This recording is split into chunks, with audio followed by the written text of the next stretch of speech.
echados a andar a todo vapor. En los últimos años, en este año hubo dos operativos de desánimo muy importantes. El primero se dio durante las elecciones. Este operativo, no votes porque todos son iguales. Fíjense, esta idea de que no había que votar porque todos eran iguales, qué curioso, favorecía a los más corruptos. Fíjate, porque si todos son iguales, no votas, entonces pues, quien se queda con todo el pastel pues, son los más trans. Entonces, de repente, cuando yo empiezo a ver esta campaña de no votes porque quién sabe qué, yo digo, esto está raro. Además, era muy loco porque es una campaña que sí tenía ecos en mí, porque yo pues, estaba muy enojado con el PRD y con la izquierda, yo no quería votar, y empiezo a ver esta campaña. Yo primero, el primer segundo dije, pues tienen, y después dije, no, espérate, ¿quién está detrás de esta campaña?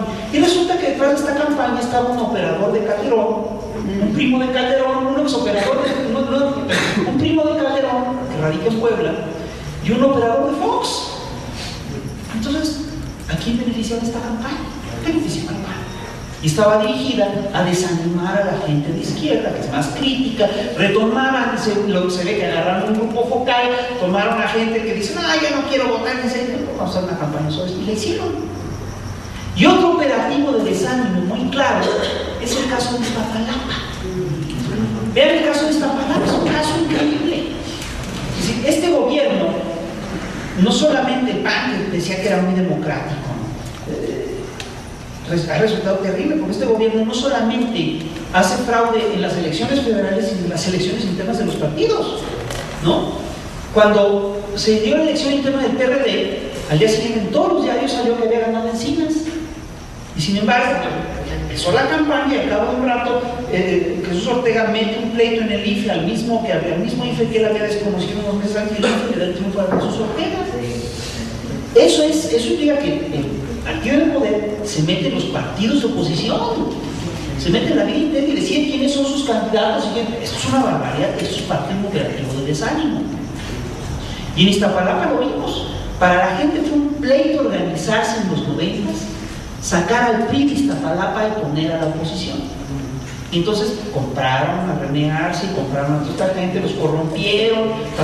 La gente de Iztapalapa se organiza y con un esfuerzo enorme derrota a la candidata del grupo de René Arce y pone a Clara Brugada, gana Clara Brugada. Entonces estos señores se juntan con Julita Danís, quién sabe qué, y con el PRI, y con Beltrones, y acuerdan que al 11:45 deciden quitar a Clara Brugada de la boleta, deciden quitarla de la elección, pero dejar en la boleta. De modo que si tú votas por Clara Brugada, estás votando contra ella. Es una barbaridad y es un operativo de desánimo. Ustedes hacen un esfuerzo enorme y nos echan 15 minutos, los echamos a la base 1. Como en serpientes y escaleras, de repente otra vez estás en la casilla 1. Tú creías que ya habías ganado, estás en la casilla 1.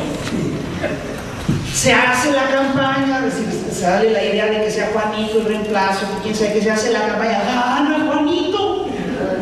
Y vean lo que están haciendo con esta cosa, es decir, ya cortaron a Juanito, lo compraron, lo corrompieron, y Juanito pone, y el juego es tan descarado que Juanito pone como su secretaria segunda a una panista. ¿Quién creen ustedes que esté pagando este operativo? Me huele azul. Pues sí. Pero es un operativo de desánimo totalmente estructurado. Lo que tenemos que hacer es seguir adelante y seguir con las protestas, porque esto es totalmente cuesta arriba. Luego, otra de las cosas que hacen estos señores como estrategia mediática es la famosa doctrina del shock, que es cuando tienen medidas muy antipopulares que imponer, de repente nos dan un trancazo, plantean una situación muy grave y se propone esta medida emergente como una medida que a ellos no les gusta, pero que es necesaria por el bien de la colectividad. Por ejemplo, cuando pasó lo del 11S, el 11 de septiembre en Estados Unidos, pues resulta que de repente la gente empezó a ver con buenos ojos, ¿no?, tanto la tortura en Guantánamo como la restricción a las libertades individuales en Estados Unidos, que fue una de las banderas básicas históricas de la ciudadanía liberal norteamericana. Pero ya que si ya llegaron los árabes y te tiraron las Torres Gemelas, se atentaron contra el Pentágono, pues lo menos que te apechugas, man, porque también terribles esos señores. Sí que los torturen. Se vuelve natural y lógico que los torturen, y hasta la gente pide, sí que los torturen, qué bueno. Esto es la doctrina del shock. Otra cosa que hacen estos señores es, por ejemplo, establecer sistemas que lo que hacen es eliminar la identidad colectiva. Todas aquellas cosas que le dan orgullo a la colectividad las van eliminando. Tanto los héroes públicos como los grupos artísticos, los artistas, etcétera, o las cosas o los hechos históricos que dan orgullo, esas las van eliminando. Entonces, por ejemplo, esto que hemos visto últimamente, que en el libro de texto de repente desaparece en la historia, tiene esa finalidad. Y ojo, estas operaciones psicológicas no solamente se dan en la pantalla de televisión y en la radio, también se dan en los programas de enseñanza pública, también se dan a todo nivel, ¿no? Otra cosa que hacen es esta cosa de crear un mundo idílico, que implica básicamente una negación general de la existencia de conflictos de clase. Entonces, verás, tú ves las telenovelas, tú ves los noticieros, parece que vivimos en un país en que todos somos parejitos y todos nos llevamos re bien.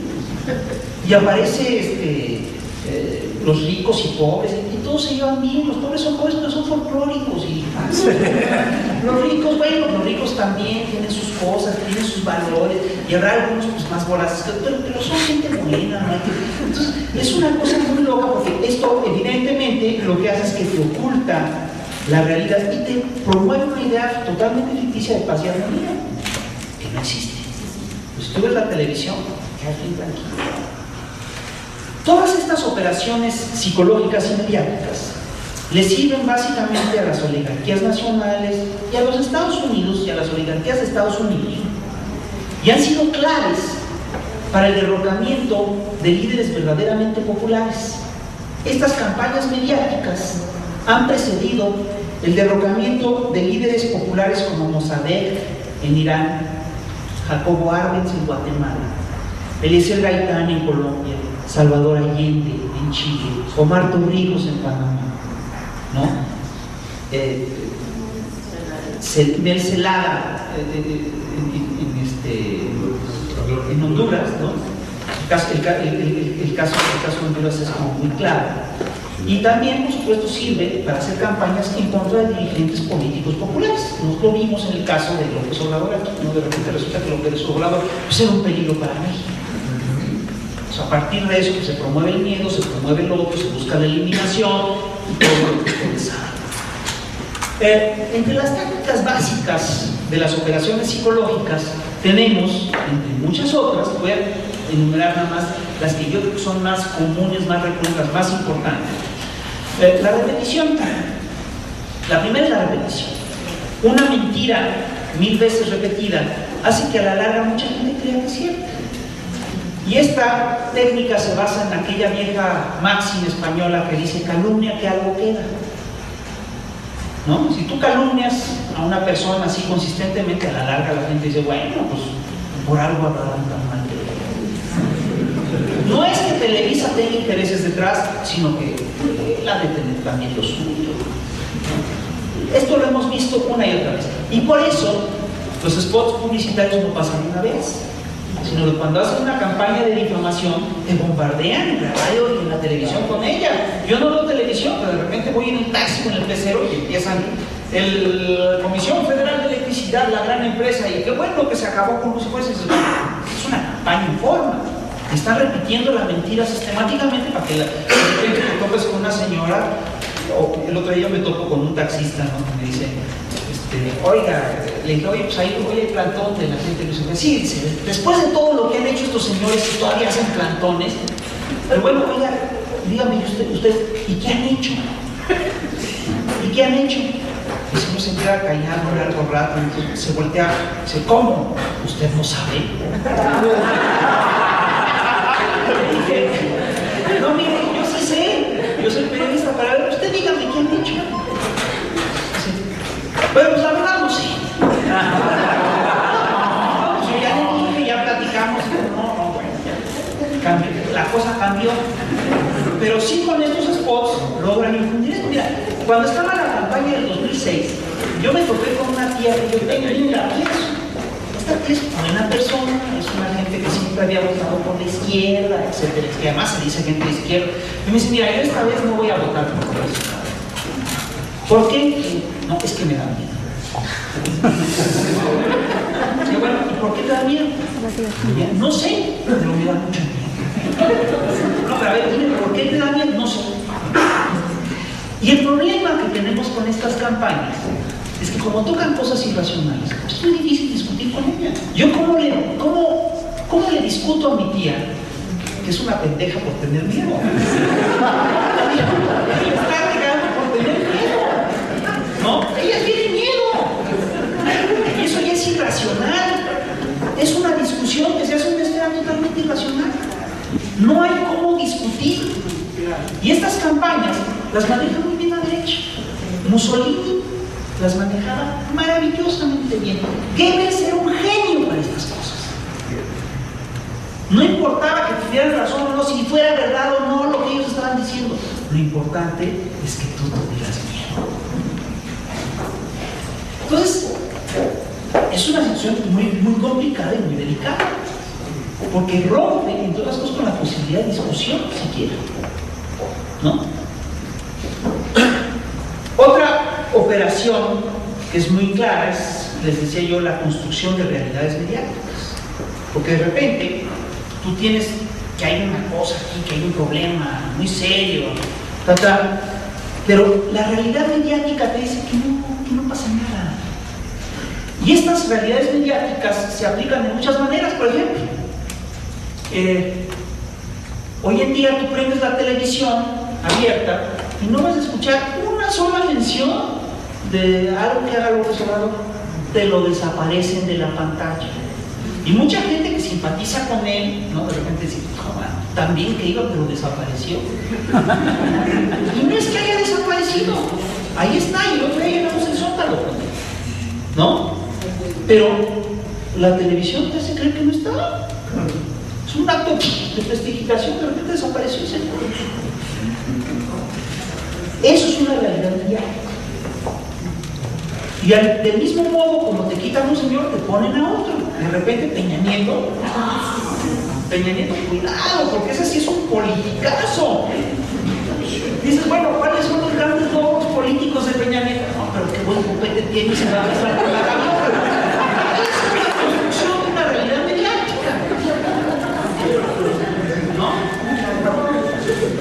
Luego, otra cosa que hacen es que ellos establecen la agenda masiva.